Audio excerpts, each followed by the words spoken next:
Dear students, secretariat OA mains പരീക്ഷ ഉടൻ വരാൻ പോവുകയാണ്. അതിനോടൊപ്പം തന്നെ ഇതിനു ശേഷം വരുന്ന വളരെ പ്രധാനപ്പെട്ട ഒരു പരീക്ഷയാണ് അസിസ്റ്റന്റ് സെയിൽസ്മാൻ.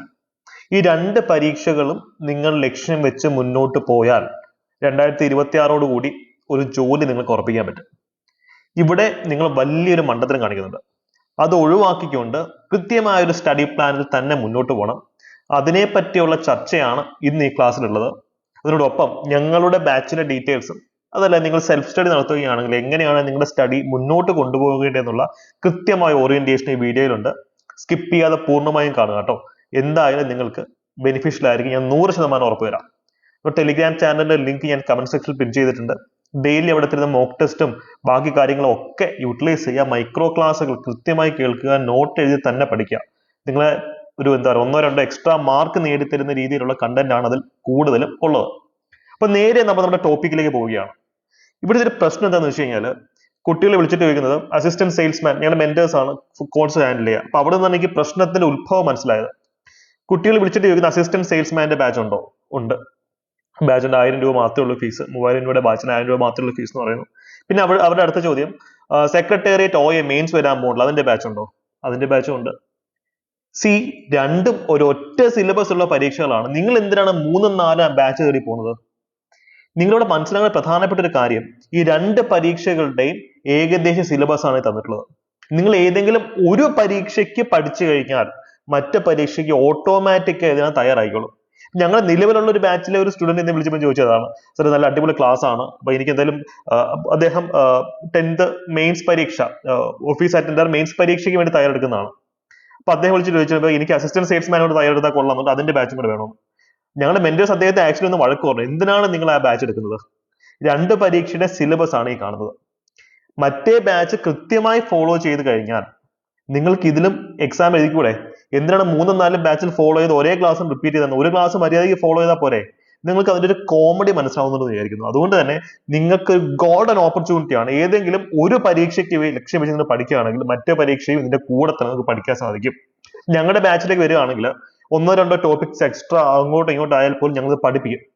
ഇവിടെ പല ആൾക്കാരുടെ സംശയം, നമ്മുടെ സെക്രട്ടേറിയറ്റ് OA എന്ന് പറയുന്നത് മെയ് മാസത്തിലാണ്, അല്ലെ OA പരീക്ഷ മെയ് മാസത്തിലാണ് ഏകദേശം വരാൻ സാധ്യത. അതുപോലെ തന്നെ അസിസ്റ്റന്റ് സെയിൽസ്മാൻ പരീക്ഷ ഓഗസ്റ്റ് ഒക്ടോബർ ആയിരിക്കും. അപ്പോൾ OA എടുത്തു കഴിഞ്ഞാൽ മെയ് കഴിഞ്ഞാൽ ക്ലാസ് കട്ടാവുമോ എന്നാണ് ചോദ്യം. ഇല്ല. ഈ രണ്ട് പരീക്ഷയ്ക്ക് തയ്യാറെടുക്കുകയാണെങ്കിൽ നിങ്ങളെ ഞങ്ങൾ ആഡ് ചെയ്യുന്നത് PSC ജനറൽ ബാച്ചിലേക്കാണ്. ജനറൽ ബാച്ച് എന്ന് വെച്ച് കഴിഞ്ഞാൽ സ്പെഷ്യൽ ടോപ്പിക്സ് ഇല്ല. ഈ രണ്ട് പരീക്ഷയ്ക്ക് സ്പെഷ്യൽ ടോപ്പിക്സ് ഇല്ല. അപ്പം ജനറൽ സബ്ജക്റ്റുകളാണ് ഉള്ളത്. അത് 10th പ്ലസ് 2 പരീക്ഷകൾ ജനറൽ സബ്ജക്ട് എന്ന് ഒന്ന് തന്നെയാണ്. അതുകൊണ്ട് തന്നെ ജനറൽ ബാച്ചിലേക്ക് നിങ്ങൾ വന്നു കഴിഞ്ഞാൽ OAയുടെ സിലബസ് തന്നെയാണ് അതിനകത്ത് 100% കവർ ചെയ്ത് കിട്ടുന്നത്. അസിസ്റ്റന്റ് സെയിൽസ്മാന്റെ സിലബസ് തന്നെയാണ് അവിടെ 100% കവർ ചെയ്ത് കിട്ടുന്നത്. അപ്പോൾ ഒരു ബാച്ചിൽ വന്നു കഴിഞ്ഞാൽ നിങ്ങൾക്ക് അത് കിട്ടും. ഈ ബാച്ചിന്റെ വാലിഡിറ്റി അസിസ്റ്റന്റ് സെയിൽസ്മാൻ പരീക്ഷ വരെ ഉണ്ടായിരിക്കും. അതുകൊണ്ട് തന്നെ സെക്രട്ടേറിയറ്റ് OAക്ക് നിങ്ങൾക്ക് പഠിക്കാം, അസിസ്റ്റന്റ് സെയിൽസ്മാനും പഠിക്കാം. ഗോൾഡ് ബാച്ച് എടുത്താൽ മതി. ഗോൾഡ് ബാച്ച് എന്ന് പറയുമ്പോൾ വെറും 999 രൂപ മാത്രമാണ് അതിന്റെ ഫീസ് വരുന്നത്. റെക്കോർഡ് ക്ലാസ് ഉണ്ട്, ഇടയ്ക്കിടയ്ക്ക് ലൈവ് ക്ലാസ്സുകൾ നിങ്ങൾക്ക് കിട്ടും. Weekly mock test, mentorship support എല്ലാം ഉള്ള ബാച്ചാണ് കേട്ടോ. അപ്പോൾ ഈ ഒരു ഒറ്റ ബാച്ച് എടുത്തു കഴിഞ്ഞാൽ നിങ്ങൾക്ക് രണ്ട് പരീക്ഷയ്ക്ക് സമഗ്രമായിട്ട് തയ്യാറെടുക്കാം. ഫോഴ്സ് പരീക്ഷയ്ക്ക് തയ്യാറെടുക്കുന്ന പ്ലസ് 2 ലെവൽ ഫോഴ്സ് പരീക്ഷയ്ക്ക് തയ്യാറെടുക്കുന്ന ഉദ്യോഗാർത്ഥിയാണ് നിങ്ങളെങ്കിൽ അതിന്റെ സ്പെഷ്യൽ ടോപ്പിക്സ് ഒഴികെയുള്ള സബ്ജക്റ്റുകളും ഇതിൽ കവേർഡ് ആകും. അപ്പൊ എനിക്ക് നിങ്ങളുടെ പറയാനുള്ളൊരു കാര്യം അതാ, സിലബസ് പഠിക്കുക. ആദ്യമേ പരീക്ഷയ്ക്ക് അപ്ലൈ ചെയ്യുന്നതിന് മുമ്പ് നിങ്ങൾ സിലബസ് പഠിക്കണം. ചെറുപറാന്ന് വലിച്ചു വാരി ബാച്ചസിൽ ജോയിൻ ചെയ്യരുത്. അറ്റ്ലീസ്റ്റ് എന്റെ ബാച്ചിലേക്ക് ചെറുപറാന്ന് ജോയിൻ ചെയ്യരുത്. നിങ്ങൾക്ക് ഒരൊറ്റ ബാച്ച്, കാര്യം 1000 രൂപയിലുള്ള എല്ലാത്തും ചെറുപറ കാര്യം, ഒറ്റ ബാച്ചിൽ ജോയിൻ ചെയ്ത് ജനറൽ ബാച്ച് ഒറ്റ ബാച്ചിൽ ജോയിൻ ചെയ്ത് കഴിഞ്ഞാൽ ഈ രണ്ട് പരീക്ഷയ്ക്കുമുള്ള സമഗ്രമായിട്ടുള്ള കോച്ചിങ് ആണ് നിങ്ങൾക്ക് ഗോൾഡ് ബാച്ചിൽ കിട്ടുന്നത്. പല ഉദ്യോഗാർത്ഥികളുടെയും റിക്വസ്റ്റ് പ്രകാരം ഞങ്ങൾ പ്ലാറ്റിനം ബാച്ച് സ്റ്റാർട്ട് ചെയ്തിട്ടുണ്ട്. പ്ലാറ്റിനം ബാച്ച് എന്ന് പറയുമ്പോൾ അതിന്റെ ഫീസ് 1500 രൂപയാണ്. ഏകദേശം 500 രൂപ കൂടുതലേ ഉള്ളൂ ഗോൾഡ് ബാച്ചിനേക്കാൾ. പക്ഷെ ഇതിന്റെ വാലിഡിറ്റി 1 വർഷമാണ്. ഇതിപ്പോ ഫെബ്രുവരി മാസമായല്ലോ. ഇന്ന് നിങ്ങൾ അഡ്മിഷൻ എടുക്കുകയാണെങ്കിൽ അടുത്ത 2026 ഫെബ്രുവരി വരെ നിങ്ങൾക്ക് ഇതിനകത്ത് വാലിഡിറ്റി കിട്ടും.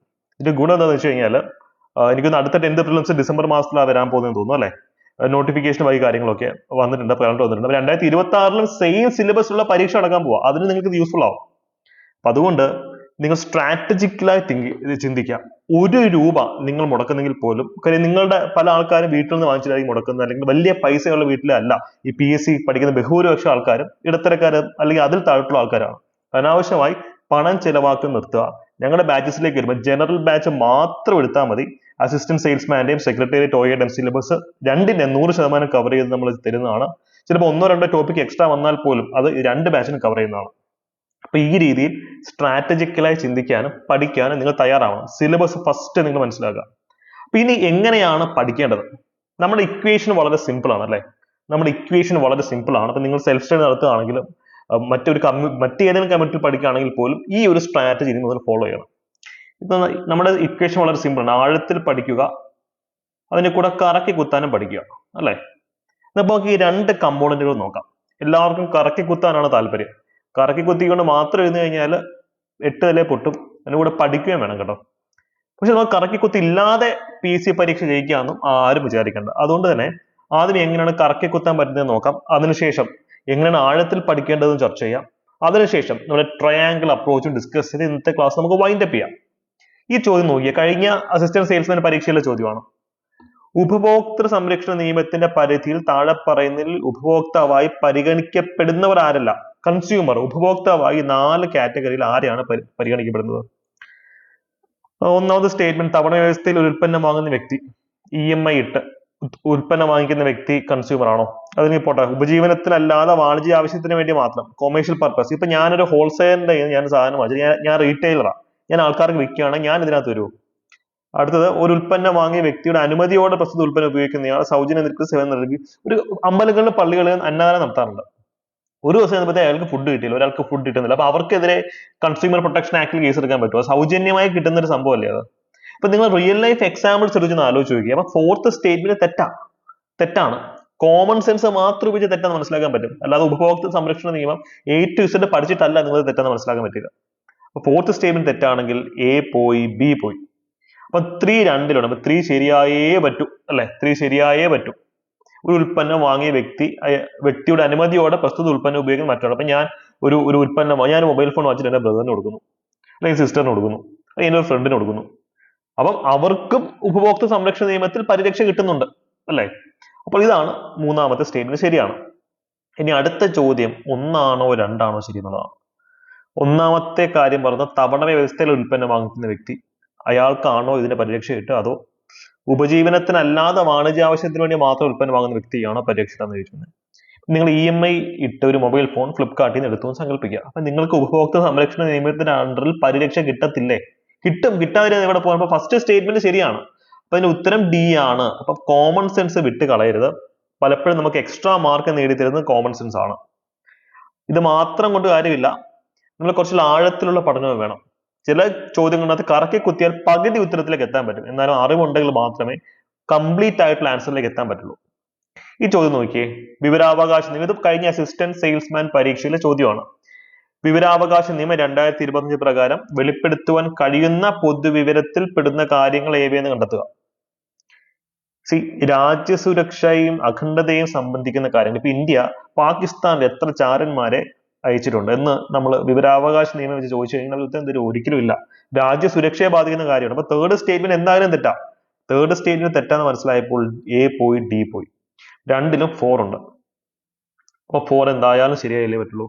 ഇനി അടുത്ത ചോദ്യം 1 ആണോ 2 ആണോ കറക്റ്റ്? അത് ഇതിൽ ഒന്നിനല്ലേ ശരിയാകാൻ പറ്റുള്ളൂ. ഫയലുകളാണോ കോടതിയിലെ പരിഗണനയിലുള്ള കാര്യങ്ങളാണോ വിവരാവകാശ നിയമപ്രകാരം നമുക്ക് കിട്ടുന്നത്? പഠിക്കുമ്പോൾ നമുക്കറിയാം, ഫയലുകൾ, സർക്കാർ ഫയലുകൾ ഇതിനുണ്ടെങ്കിൽ നമുക്ക് കിട്ടും. അല്ലെങ്കിൽ കോമൺ സെൻസ് എന്ന് വെച്ചാൽ ആലോചിച്ച് നോക്കിയേ, വിവരാവകാശ നിയമപ്രകാരം ഇന്ന ഫയൽ എടുത്തു എന്നൊക്കെയല്ലേ നമ്മൾ പത്രത്തിൽ കാണുന്നത്. സോ അങ്ങനെ വേണമെങ്കിൽ നിങ്ങൾക്ക് ചിന്തിക്കാം. അപ്പൊ ഇതിന്റെ ഉത്തരം എന്ന് വെച്ച് കഴിഞ്ഞാൽ 21 ചോദ്യത്തിന്റെ ഉത്തരം B ആണ്. 1ഉം 4ഉം ആണ് ഇതിന്റെ ഉത്തരത്തിലേക്ക് എത്തുക. പക്ഷെ ചില ചോദ്യങ്ങൾ നമ്മൾ പഠിച്ചെങ്കിൽ മാത്രമേ ഉത്തരത്തിലേക്ക് എത്താൻ പറ്റുള്ളൂ. അതാണ് ആഴത്തിലുള്ള പഠനം. സിലബസിനകത്തെ ഓരോ കീവേഡിലും ആഴത്തിലുള്ള പഠനം വേണം എന്ന് പറയുന്നത്. ഞങ്ങളുടെ ബാച്ചസിലും ഇപ്പൊ കോൺസ്റ്റിറ്റ്യൂഷണൽ ക്ലാസ് ആയിക്കോട്ടെ, ഹിസ്റ്ററിയുടെ ക്ലാസ് ആയിക്കോട്ടെ, സയൻസ് ആയിക്കോട്ടെ, വളരെ ആഴത്തിലുള്ള പഠനമാണ് തരുന്നത്. ഓക്കെ, അത് കൃത്യമായിട്ട് യൂട്ടിലൈസ് ചെയ്യാൻ നിങ്ങൾക്ക് സാധിക്കണം. അതുകൊണ്ട് തന്നെയാണ് ഇപ്പൊ ഞങ്ങളുടെ ബാച്ചിലേക്ക് നിങ്ങൾ വരുമ്പോൾ ഏകദേശം 50% ടോപ്പിക്സും അപ്ലോഡ് ചെയ്ത് വെച്ചിരിക്കുകയാണ്. ബിക്കോസ് മെയിൻസ് പരീക്ഷയ്ക്ക് വളരെ കുറച്ച് സമയം മാത്രമേ ഉള്ളൂ. അപ്പൊ ഞങ്ങൾ ഓരോ ക്ലാസ്സും അപ്ലോഡ് ചെയ്യുന്നവരെ വെയിറ്റ് ചെയ്ത് നിങ്ങൾ ഇരിക്കേണ്ട കാര്യമുണ്ടോ? നിങ്ങൾക്ക് ഏതാണോ ഡിഫിക്കൽട്ട് സബ്ജക്ട് ആ സബ്ജക്ട് തന്നെ കണ്ടു തുടങ്ങാനുള്ള സാഹചര്യം ഇവിടെ ഉണ്ട്. നിങ്ങൾ മനസ്സിലാക്കണം. ഇപ്പം നിങ്ങൾക്ക് ഒരുപക്ഷെ ഇംഗ്ലീഷ് ഈസി ആയിരിക്കും, നിങ്ങൾക്ക് വേണ്ടത് കേരള ഗവർണൻസ് ആയിരിക്കും. അപ്പം വന്ന ഉടനെ തന്നെ നിങ്ങൾക്ക് കേരള ഗവർണൻസിന്റെ ക്ലാസ്സുകൾ ധാരാളം കിട്ടും. അല്ലാതെ ഞങ്ങൾ ഓരോ ക്ലാസ്സും അപ്ലോഡ് ചെയ്യുന്നവരെ വെയിറ്റ് ചെയ്യേണ്ട കാര്യമില്ല. ബാക്കിയുള്ള ക്ലാസ്സുകൾ ഞങ്ങൾ ഉടൻ അപ്ലോഡ് ചെയ്യാൻ പോവുകയാണ്. അപ്പൊ ഇതിനൊക്കെ നിങ്ങൾക്ക് സ്റ്റഡി പ്ലാൻ ഉണ്ടായിരിക്കും. ആ സ്റ്റഡി പ്ലാനിന്റെ ബേസിസിൽ നിങ്ങൾക്ക് ക്ലാസ് കണ്ടു തീർക്കാൻ പറ്റും. ടൈം ടേബിളിന്റെ ഗ്രൂപ്പിൽ നോക്കിയാൽ മതി. അതല്ല നിങ്ങൾക്ക് ഒരു ഇൻഡിവിജ്വൽ സ്റ്റഡി പ്ലാൻ വേണമെങ്കിൽ മെന്റർ സഹായിക്കാനുണ്ടായിരിക്കും. മെന്ററുമായി ഡിസ്കസ് ചെയ്ത് ഒരു സ്റ്റഡി പ്ലാൻ നിങ്ങൾക്ക് സ്വന്തമായിട്ട് സെറ്റ് ചെയ്യാം. കാര്യം ഓരോ വ്യക്തിയും സ്പെഷ്യൽ ആണ്. അപ്പോൾ കസ്റ്റമൈസ്ഡ് ആയിട്ടുള്ള സ്റ്റഡി പ്ലാൻ ആയിരിക്കും ഏറ്റവും നല്ലത്. ഓക്കെ, അപ്പൊ ഈ ഒരു ചോദ്യം ജസ്റ്റ് നോക്കിയേ. ശരിയായ പ്രസ്താവന ഏതെന്ന് വ്യക്തമാക്കുക. ഫസ്റ്റ് സ്റ്റേറ്റ്മെന്റ്, ശ്രേണീപരമായ സംഘടനയും രാഷ്ട്രീയ നിഷ്പക്ഷതയും ഉദ്യോഗസ്ഥ വൃന്ദത്തിന്റെ സവിശേഷതകൾ പെടുന്നു എന്ന് പറയുന്നത്. ഇത് പഠിച്ചെങ്കിൽ നമുക്ക് അറിയാൻ പറ്റത്തുള്ളൂ. യെസ്, ഹൈറാർക്കി ഉണ്ട് അല്ലെ. ശ്രേണീപരമായ സംഘടന, ഇപ്പം constable, SI, circle, DYSP, DIG, IG, ADGP, DGP, അങ്ങനെയാണ് പോലീസിന്റെ ഹൈറാർക്കി പോകുന്നത്. ഉദ്യോഗസ്ഥ ബന്ധത്തിന്റെ ഒരു സവിശേഷതയാണ് ഹൈറാർക്കി, ശ്രേണീപരമായ സംഘടന. അതുപോലെ തന്നെ പൊളിറ്റിക്കൽ ന്യൂട്രാലിറ്റി, രാഷ്ട്രീയ നിഷ്പക്ഷത, ഇതും അവർക്ക് വേണം. ഞാൻ ഒരു പോലീസുകാരനാണ്, ഞാൻ CPM പറയുന്നത് മാത്രമേ കേൾക്കത്തുള്ളൂ, അല്ലെങ്കിൽ BJP പറയുന്നത് മാത്രമേ കേൾക്കത്തുള്ളൂ, അല്ലെങ്കിൽ കോൺഗ്രസ് പറയുന്നത് മാത്രമേ കേൾക്കത്തുള്ളൂ എന്ന് അയാൾക്ക് വാശി പിടിക്കാൻ ഒക്കത്തില്ല. അയാൾ നിഷ്പക്ഷനായിരിക്കണം രാഷ്ട്രീയ കാര്യത്തിൽ. ഫസ്റ്റ് സ്റ്റേറ്റ്മെന്റ് ശരിയാണ്. അത് പഠിച്ചെങ്കിലേ നമുക്ക് പറയാൻ പറ്റത്തുള്ളൂ. കറക്കി കുത്തി നമുക്ക് പെട്ടെന്ന് ഉത്തരത്തിലേക്ക് എത്താൻ പറ്റില്ല.